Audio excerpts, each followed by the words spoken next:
Muy buenos días, buenas tardes, buenas noches, fanáticos de los Philadelphia 76ers. Bienvenidos a Debate Sixers, el podcast dedicado al equipo de la ciudad del amor fraternal. Mi nombre es Martín, soy la voz detrás de @SixerArg y como en cada ocasión me acompaña Juan, quien hace lo propio con @afilados. En este nuevo episodio de playoff, vamos a charlar lo que ha sido esta primera ronda para Filadelfia, con eliminación a los Wizards, y nos ponemos ya en la meta de lo que va a ser la serie contra Atlanta Hawks, planteándonos una duda: ¿llegará Embiid a disputar esa serie o no?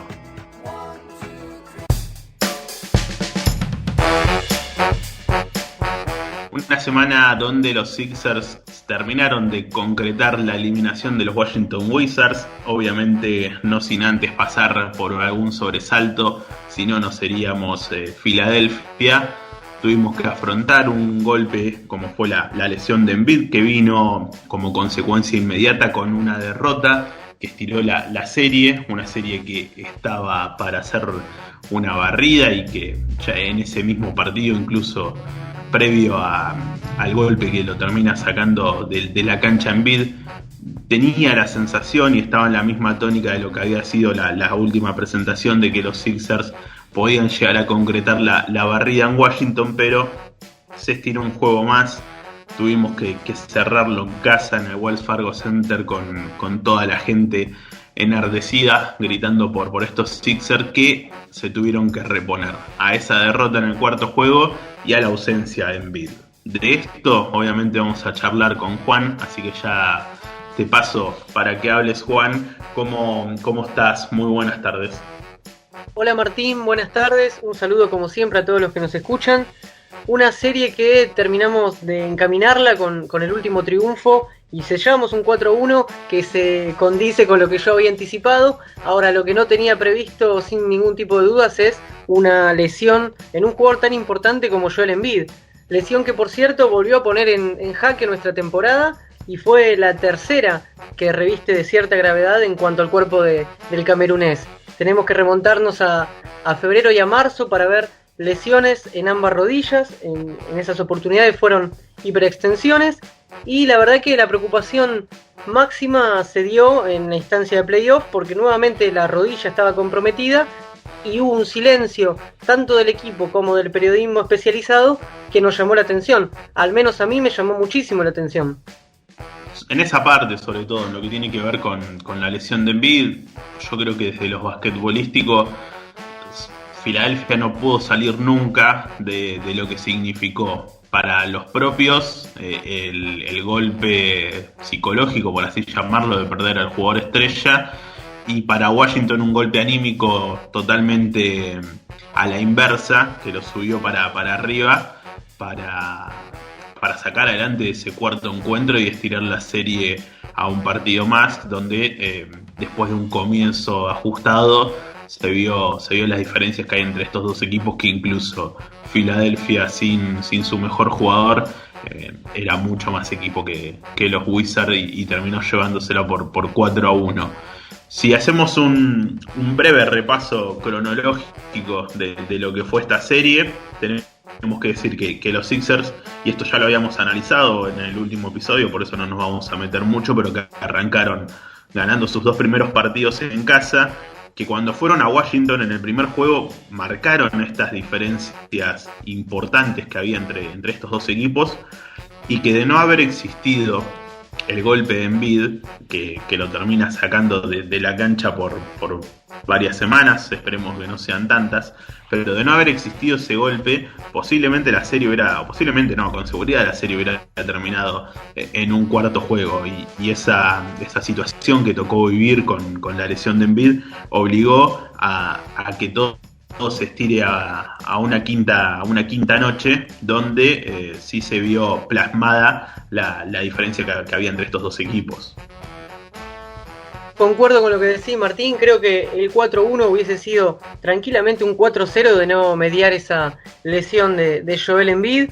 Creo que el balance general es muy positivo, sobre todo en algunos jugadores que estuvieron muy a la altura, con Embiid y sin Embiid. Lo decimos a lo largo de toda la serie, más allá de sus falencias a la hora de tirar tiros libres y de haber visto varias veces el hack a Bem, creo que tuvo una serie fantástica. Y lo mismo puedo decir de Maxi. Maxi terminó anotando más de 10 puntos en 3 de los últimos 4 partidos, ganándole lugar incluso a Milton. Korkmaz, que empezó muy mal, terminó también muy bien. Lo de Howard fue muy bueno en cuanto a los rebotes, a la manera en que se pelea, lo que él suele aportar. Un poco se pelea además también y cae en problemas de falta, pero me parece que sus acciones suben. Por el contrario, hay otros jugadores que tuvieron un papel un poco más alicaído y no estuvieron quizás a la altura. Milton me parece el exponente máximo. Yo creo, y lo planteaba el otro día, visto este nivel de Maxi y dado que está pidiendo minutos, está pidiendo cancha, ¿cómo hacer la temporada que viene para ponerlo en el banco? Si no le buscas un puesto de titular, por lo menos tiene que ser el primer refuerzo desde la banca. Y esto hace que Milton empiece a ser un poquitito prescindible. De todas maneras, no hay que hablar tanto del futuro, sino concentrarnos en lo que tenemos en el presente. Y es una serie por delante con Atlanta de las más complejas que vamos a afrontar sin lugar a dudas. Coincido en las apreciaciones. Si tenemos que elegir el MVP de la serie, creo que posiblemente esos votos se los lleve Simmons, porque con Embiid en cancha ya había sido de los mejorcitos, siempre coqueteando con la triple decena, con su enorme trabajo defensivo sobre Bradley Beal. Los primeros 2 partidos, el segundo mejor anotador en temporada regular, contra él prácticamente que no pudo. Y después termina redondeando la serie con un quinto partido donde es el pivot de los Sixers, termina jugando como centro por muchos tramos y termina con una triple decena. Sin lugar a dudas, Simmons fue tal vez el jugador más importante de Filadelfia en esta primera serie ante Washington, y obviamente el punto más destacado debajo de Simmons es Tyrese Maxey, porque Maxey ha mostrado toda la valía que tiene como jugador de primer año recién. Es un rookie, está jugando fueron sus primeros 5 partidos de playoff, estos que disputó ante los Wizards, y los hizo con una soltura como si tuviera ya 100 batallas en el lomo en postemporada. Tiene un coraje tremendo, va para el frente, contagia, defiende, anota, corre la cancha, tiene una energía que la verdad que se nota que es un revulsivo importante para la banca de los Sixers, y claramente, como dirían los españoles, le comió la tostada a Shake Milton, lo sacó de la rotación. Un Milton que, bueno, personalmente nunca me pareció la gran cosa, y que ahora con un jugador de verdad como es Maxey, un jugador completo, queda bastante expuesto a las diferencias que hay entre un proyecto y el otro. Sí, al margen de Simmons, que prácticamente está promediando un triple doble, llevó, mejor dicho, en esa primera serie de playoff 14,8 puntos, 10,2 rebotes y 9,2 asistencias. Me parece que no podemos menospreciar la tarea de Tobias Harris, que estuvo realmente a la altura de las circunstancias, promediando un doble-doble y siendo de los máximos anotadores del equipo. 25 puntos, 10 rebotes de promedio, casi 4 asistencias, más de un robo por juego. Y además, tengamos en cuenta esto, que de los últimos, fueron 5 partidos, en 3 y medio no estuvo Embiid. Tuvieron que hacerse cargo de la situación y la verdad que lo hicieron más que bien. Creo que el resultado en general es más que satisfactorio. Lástima, la única manchita es la lesión de Embiid. Lesión que habrá que ver el alcance, ¿no? Porque como hemos visto, los informes de Filadelfia son bastante escuetos. El historial médico de la franquicia no es el mejor. Las cosas no se comunican con mucha claridad. Yo lo que noto del comunicado es que la resonancia magnética de Embiid fue analizada por un montón de especialistas. Están abriendo el juego a decir, bueno, hubo un consenso, no es que la decisión se tomó unilateralmente. Y encima de todo eso hay que agregar que en la antesala del partido 5 Embiid estuvo entrenando, muy suave, es cierto, pero en la cancha. Tomó tiros, se movió con cierta naturalidad. Luego de la lesión continuó jugando casi 4 minutos. Es más, su primer gesto de dolor está indicado en la cadera, porque lo que se toma Joel es la cadera.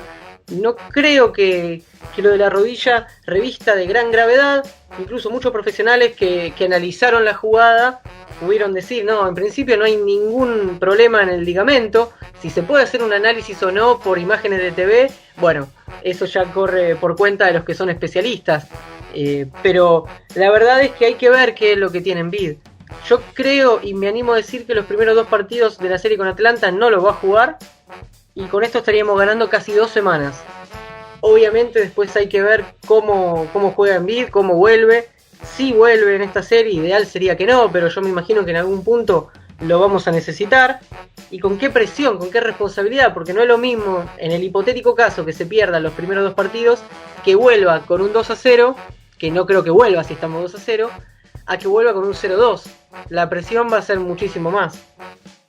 Es cierto que el tiempo de descanso a Embiid parece ser, si están así como vamos leyendo y vamos informándonos de distintas fuentes, que el tiempo de descanso casi que se los van a poner sus propios compañeros a Embiid. Si los compañeros ganan los 2 partidos en Filadelfia, ahí por ahí Embiid está sin jugar una semana más, y en todo caso si se lo necesita de forma urgente se lo arriesgará, porque tengo entendido que en la descripción de la lesión, como lo comunicó Filadelfia, si no me equivoco, hablan algo así como un desgarro menor o una cuestión menor. Me quedó la palabra menor porque es como que le da un marco, un contexto que le quita la gravedad a la lesión de Embiid.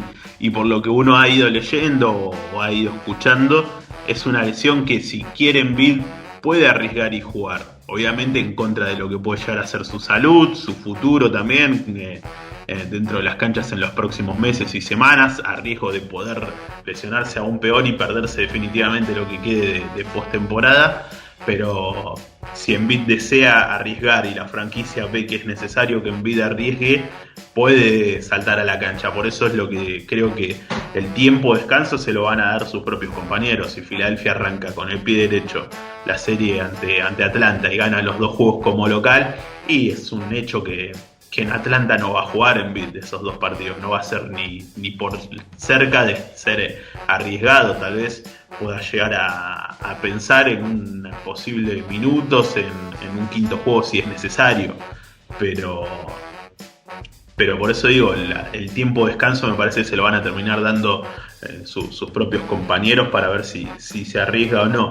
La lesión de Embiid me parece que sí que abre un montón de aristas al margen de lo estrictamente informativo, que es esto que decíamos, lo que comunicó la franquicia y los tiempos de recuperación que no se saben y que va a ser una cuestión de día a día, sino que se puede analizar cuánto pierde Filadelfia desde lo que es el básquet, que obviamente estamos hablando de mucho, uno de los 3 candidatos al jugador más valioso de la temporada, un jugador dominante, un jugador que Washington no lo estaba marcando, no lo podía marcar, y yo creo que Atlanta, si bien Capela es un poco más jugador que los pivots de los Wizards, tampoco es un especialista en parar a Embiid, no tiene ese mote, y también iba a sufrir seguramente ese emparejamiento con el camerunés.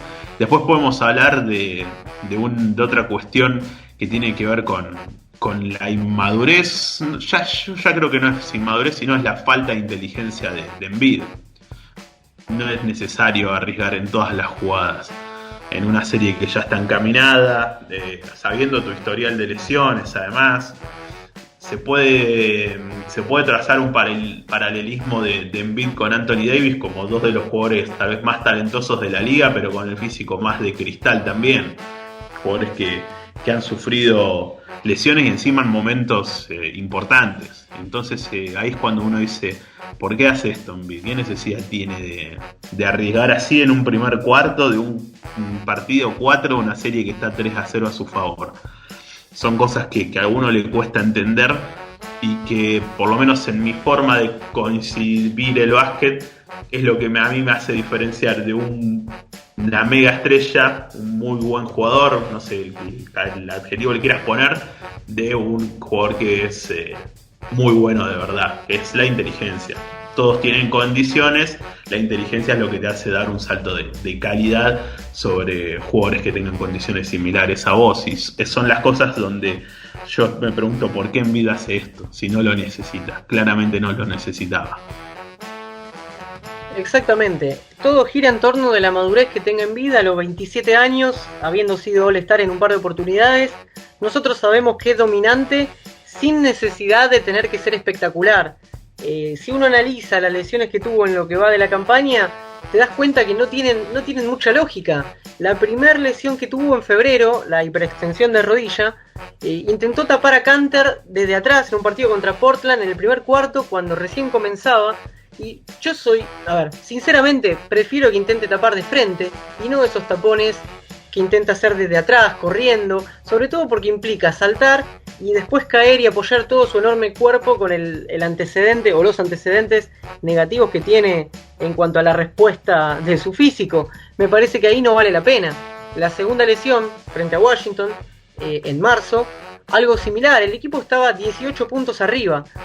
No veo motivos para tratar de atacar el aro de esa manera y con esa vehemencia. Ya sabemos que es el MVP y si no es el MVP será ¿por cuánto? Por muy poco. Será porque Jokic, como muchos dicen, es el MVP de la regularidad, porque no falta a un partido.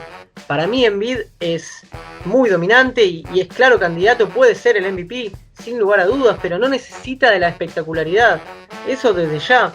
Y con la serie 3-0 arriba no había tampoco necesidad de intentar ir tan fuerte al aro. Hay que ser inteligente, hay que saber medirse, lo hablamos muchísimas veces. El futuro de este equipo depende demasiado de la salud. Es un equipo que necesita sobre todo Embiid sano y que todas las demás piezas acompañen. Piezas que, por cierto, arrastran en una temporada muy asfixiante, muy agobiante, muy estresante por el tema del coronavirus y demás. Todos tienen alguna lesión. Milton en algún momento estuvo lesionado, la rodilla de Harris, Simmons también tuvo coronavirus, o al menos no tuvo coronavirus, miento, tuvo contacto estrecho con el peluquero al momento del All-Star, pero después también se perdió varios partidos por problemas físicos y Filadelfia lo sintió, Cormax últimamente. Es decir, el futuro depende mucho de cómo estemos físicamente. Y Embiid tiene que ser muy inteligente, no puede volver a cometer estos errores. Quisiera creer que no lo va a volver a cometer, pero lamentablemente su historial no lo avala. Es lamentable, pero le estamos cayendo por ahí muy duro al mejor jugador del equipo y al intocable, pero la realidad es esa, puede poner en juego la temporada. Es tan bueno que nos puede hacer ganar todo y nos puede hacer perderlo todo. Ahí está la cuestión. También hay que, entre las lesiones, hay que recordar que Curry también tuvo COVID y le costó muchísimo volver. Hemos pasado una temporada bastante ajetreada en ese sentido y tal vez los de mayor regularidad, no en el nivel sino en la cantidad de partidos que han jugado, creo que fueron los dos veteranos, Howard y Green. Green prácticamente no se perdió partidos, creo que en 2 estuvo ausente nomás en la temporada, o 3, no mucho más, y Howard lo mismo, tuvo una semana, parece que no tuvo acción, pero también habla de esos de la madurez de esos dos jugadores, ¿no? Si bien Howard parece poco inmaduro a veces en cancha, por lo visto fuera de ella sí lo es y sabe cómo se tiene que cuidar un profesional para afrontar de la forma más completa una temporada. Siguiendo con esto de Embiid, la baja de Embiid, ¿cuánto puede influir en esta serie contra los Hawks? Yo creo que Atlanta lo vi bastante con New York, no en temporada regular. De hecho, si me preguntás algún partido de los Sixers contra los Hawks este año, no se me viene ninguno a la memoria así que vos digas, sí, en este pasó tal cosa y tal otra, porque la verdad que han pasado como desapercibidos. Pero sí lo vi bastante en esta postemporada en la serie ante los Knicks y yo creo que es un equipo donde no hay que dejarlos que se enciendan. Donde se encienden son peligrosos por todos lados, porque tiran todos. Trae Young ni hablar, tira Bogdanovic, tira Werther, tira el italiano que no me sale el nombre, el ala pivot, la verdad que tiran todos, corren bien en la cancha, además cuando la tienen que correr. Es un equipo para tenerlo, como se dice, con rienda corta y no dejarlo encender. Yo igualmente creo que Filadelfia, aún así, sin Embiid, sigue siendo más que Atlanta. Me hace sensación, veo un equipo más sólido cuando veo a los Sixers, como me pasaba con Washington. Tal vez no voy a decir que los vamos a barrer, pero sí yo creo que los Sixers podrían sacar adelante esta serie sin Embiid incluso, porque no veo que Atlanta sea, por ejemplo, un gran equipo defensivo. Creo que Filadelfia tiene los activos justamente en defensa para poder controlar a los tiradores si es que están concentrados, ¿no? Los defensores de los Sixers. Entonces yo no veo que pueda haber una complejidad superior en la serie. Obviamente después esto hay que jugar, son 48 minutos y podés tener dos partidos donde te despertás mal, y Trae Young, que lo que sí me acuerdo es que Trae Young contra los Sixers casi siempre juega muy bien. De hecho creo que una vez consiguió la máxima de puntos en su carrera contra Filadelfia, y eso es lo que hay que tener cuidado en esa cuestión, que mucho de lo que se enciende Atlanta va también de la mano de Trae Young. Pero creo que también, viendo un poco la serie Hawks-Knicks, me parece que los Hawks llegan con los aires muy elevados, y tal vez no estaría mal ya el domingo pegarles un golpe de realidad. Yo creo que con Embiid la serie podría ser un 4-2 para Filadelfia. Incluso le puedo poner números al asunto. Sin Embiid la situación cambia completamente. Creo que los Hawks son uno de los equipos que mejor mezclan juventud, atrevimiento y veteranía. Por un lado, un Trae Young que tiene 22 años y que está promediando más de 25 puntos en lo que va de la temporada, y que obviamente llega en el punto más alto de su carrera luego de una serie contra los Knicks, donde básicamente era Nueva York contra Trae Young, dentro de la cancha y fuera también. Se hablaba pura y exclusivamente de eso. Pero más allá de Trae Young, tienen jugadores muy peligrosos y, como bien mencionabas, que pueden tirar de todos lados, y si se encienden, y hay que pararlos. Tienen a Huerter, a Gallinari, a DeAndre Hunter. Cam Reddish se perdió muchísimos partidos hace un tiempo largo que no juega, pero a mí siempre me gustó, al menos al principio de la temporada, era un joven prometedor. De hecho, hay que ver si vuelve Cam Reddish, porque lo último que se había informado a fines de mayo es que iba a haber novedades más o menos en la segunda semana de junio. No creo que tenga minutos, sobre todo por la inactividad que trae, pero es un equipo muy peligroso. Bogdanovic, 28 años, en el mejor momento de su carrera. No es un veterano, no es un joven, pero está promediando más de 16 puntos por partido. Y ni hablar de lo que puede llegar a ser Capela, que es un muy buen defensor.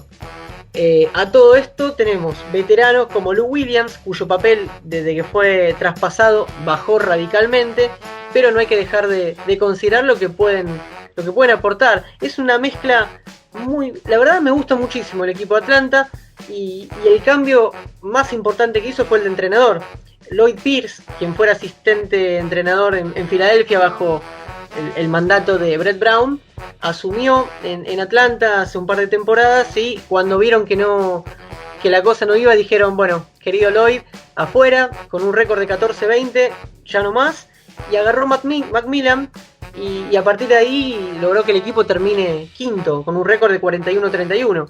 Y acá hay otro punto importante. McMillan fue un jugador mucho más importante, me lo acuerdo de la época de Seattle. Tiene una trayectoria mucho más importante como entrenador. De hecho, debutó en el año 2000, precisamente en Seattle, si no me equivoco. Y no es lo mismo un entrenador más novato como Pierce a un entrenador como McMillan. Creo que puede llegar a ser un factor importante.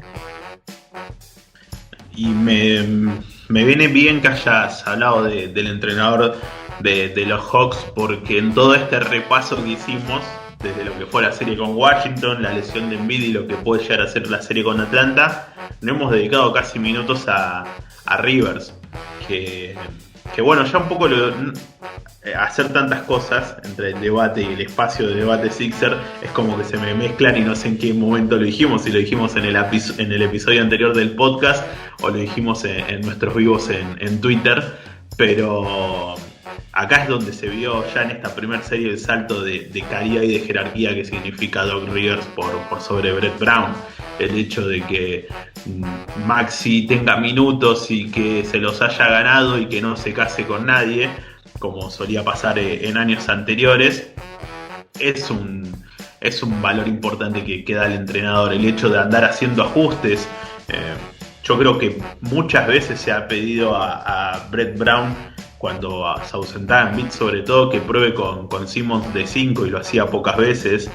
Y hoy Rivers, en un juego definitorio, un partido 5, donde si Filadelfia llegaba a perder, se llenaban todos de preguntas. Se jugó por un Simmons de 5 y Simmons respondió con una triple escena y toma decisiones, que está para eso, ¿no? El entrenador está para tomar decisiones, pero las hace y las lleva a cabo, y después le pueden salir bien o no, pero no titubea, y cuando tuvo que dejar en cancha a Cormax y a Maxi porque estaban provocando la levantada del equipo en el cuarto partido, los dejó sin importar que Curry y Green estuvieran afuera sentados en la banca.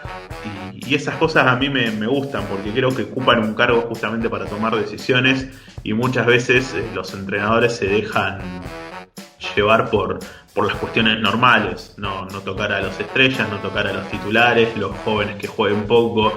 Y acá Rivers va tomando decisiones, y eso me gusta, y hay que resaltarlo, sobre todo teniendo en cuenta de dónde venimos, ¿no? Lo que hemos sufrido, esta falta de toma de decisiones en los últimos años, y como siempre a Brown le tomaban la mano los anteriores los rivales, los entrenadores rivales, y siempre había una reacción tardía desde el banco de Filadelfia. Sí, además es muy importante que, por ejemplo, en el caso de Simmons, que habitualmente es criticado, no es lo mismo que te respalde Doc Rivers, que declara de una manera tajante frente a la prensa, y es Doc Rivers, a que te trate de respaldar Brett Brown, que además lamentablemente se equivocó muchísimo y nos ha costado series y barridas. Por ejemplo, la última ante Boston que este año se está prendiendo fuego, y hay cambios muy importantes en las oficinas. Queda decir que el primer partido contra Atlanta va a ser el domingo a las 2 de la tarde, y habrá que ver si hay transmisión. Estaremos obviamente muy atentos. Yo creo, insisto, que Embiid no va a jugar, pero bueno, sería más que importante empezar con el pie derecho, de locales y con un 100% de la capacidad. Ese factor también me parece destacable. El otro día, la verdad, disfruté muchísimo ver a la gente, cómo la gente estaba pasándola bien en un partido de playoff, y para los que todavía estamos viviendo una no normalidad o una nueva normalidad, ver esas imágenes realmente que son una luz de esperanza para lo que se viene. Ojalá podamos volver a vivir, no en ese sentido de NBA, porque estamos bien lejos, pero en nuestra vida cotidiana algo un poco más a lo que conocimos alguna vez. Ojalá, sí, llama mucho la atención. En los primeros partidos hasta era raro ver y escuchar el sonido de la gente en vivo en cada pabellón de la NBA, pero bueno, ya nos estamos acostumbrando a verlo por televisión, y la gente ya está regresando al 100% en algunas canchas, y eso está muy bueno también, porque hace al espectáculo y hace a la competitividad también, que se note en serio las localías y cuando vas de visita. Hay que decir también que bueno, nosotros vamos a estar jugando el domingo, que el día sábado arranca la serie entre Bucks y Nets, que va a ser, creo yo, un serión, y es también, al margen de lo que hagamos nosotros con Atlanta y en cuántos partidos podamos sacar adelante la serie, y darle el descanso a Embiid, también mucho va a depender de cuánto pueda descansar Embiid de cara a una final, lo que se extienda ese emparejamiento entre Milwaukee y los Brooklyn, ¿no? Obviamente no quiero pensar más allá en una final, porque primero tenemos un rival importante y que ya destacamos sus puntos fuertes para superar, pero el Bucks Nets se va a llevar muchas miradas, y esperemos que sea una serie larga y desgastante para los dos equipos. Sí, lo mejor que le puede pasar a Filadelfia es, en el escenario ideal, no necesitar la presencia de Embiid, ganarle con relativa comodidad a Atlanta, lo cual no creo que vaya a suceder, pero bueno, estamos hablando del mejor escenario. y que se extienda a 7 juegos Brooklyn contra Milwaukee. Respecto a los partidos en temporada regular entre Filadelfia y Atlanta, el duelo entre ellos es favorable a los Sixers 2-1. La derrota de Filadelfia ante Atlanta ocurrió el 11 de enero y los Sixers presentaron un equipo de emergencia. De hecho, repasando la alineación titular, veo nombres como Dakota Matías, que ya quedó muy atrás en el tiempo, pero bueno, en ese momento formamos con Matías, con Tyrese Maxey, Danny Green, Embiid y Scott, y hubo minutos interesantes para Isaiah Joe, jugó casi 28 minutos, más de 20 minutos para Paul Reed y 13 minutos y monedas para Tony Bradley. Claramente estábamos transitando uno de los peores momentos de la temporada. Creo que con esta fue la tercera derrota consecutiva en un equipo que estaba completamente diezmado. De hecho, al término del tercer cuarto estábamos perdiendo 97-65, una verdadera paliza, y creo que no lo podemos tomar como parámetro. Los siguientes 2 partidos que jugamos ante los Hawks fueron triunfo para nosotros, como bien mencionaba, y ambos planteles fueron mucho más cercanos a lo que vamos a ver a partir de este domingo. Obviamente estuvo Embiid y eso puede ser determinante. No es lo mismo hablar de Filadelfia con que sin Embiid. Aunque vale decir que al principio de la temporada teníamos demasiados problemas para ganar sin Embiid, y luego fuimos medio que encaminando el barco, encauzando el barco a tener mejores resultados. Obviamente todas estas preguntas se van a empezar a responder a partir del 6 de junio y aquí estaremos. Cerramos un nuevo episodio de Debate Sixers. Recordá que nos podés encontrar en las redes sociales, buscanos en Twitter como @SixerArg y @Filados, y que también estamos en YouTube como Debate Sixer, que ahí podés ver todos los estrenos de los distintos episodios e interactuar con nosotros en vivo mientras vamos escuchando cada capítulo de este Debate Sixers. Muchas gracias por estar del otro lado. Hasta la semana que viene.